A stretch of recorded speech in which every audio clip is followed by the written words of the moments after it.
Chikhodra bank of Baroda શાખાના લોકરમાંથી 60 તોલા સોનું તથા રૂપિયા 10.50 લાખની રોકડના ચોરીના ગુનામાં સંડોવાયેલા બેંકના પટ્ટાવાળાની આણંદ લોકલ ક્રાઇમ બ્રાન્ચે પોલીસે ધરપકડ કરી છે। કોર્ટમાં રજૂ કરતા કોર્ટે 7 દિવસના રિમાન્ડ મંજૂર કરતા એલસીબી પોલીસ દ્વારા આરોપીની વધુ પૂછપરછ હાથ ધરી છે। આણંદ તાલુકાના વધાસી ગામમાં રહેતા વૃદ્ધ સુભાષભાઈ કાંતિભાઈ પટેલ હાલ નિવૃત્ત જીવન ગુજારે છે। સુભાષભાઈએ દાગીના અને બીજી કિંમતી વસ્તુઓ સુરક્ષિત રાખવા માટે સન 2020માં પોતાના અને પત્ની સુનીતાબેનના સંયુક્ત નામે બેંક ઓફ બરોડાની ચિખોદરા ગામ શાખામાં લોકરનું એકાઉન્ટ ઓપન કરાવ્યું હતું।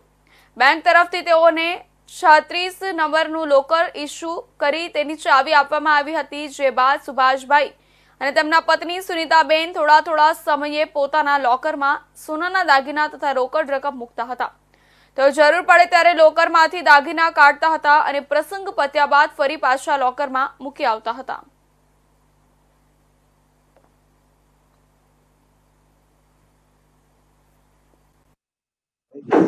પટાવાળાએ 60 તોલા સોનું અને 10 લાખ રૂપિયા ડુપ્લિકેટ ચાવી બનાવીને ઉપાડી લીધા છે। એની ફરિયાદ થઈ છે। શું વિગત?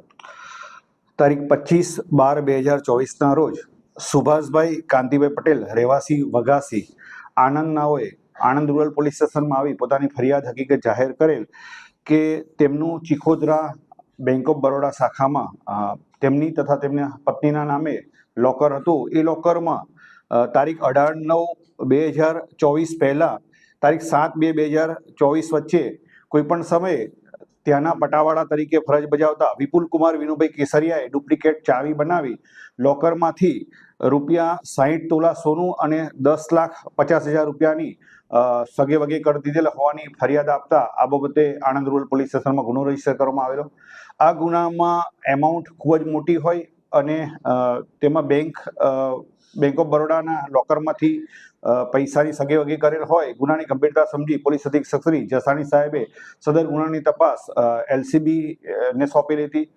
આ ગુનાની તપાસ પીઆઈ HR બ્રહ્મભટ્ટની સૂચના અને માર્ગદર્શન હેઠળ પોલીસ ઇન્સ્પેક્ટર પાવરાએ હાથ ધરેલી।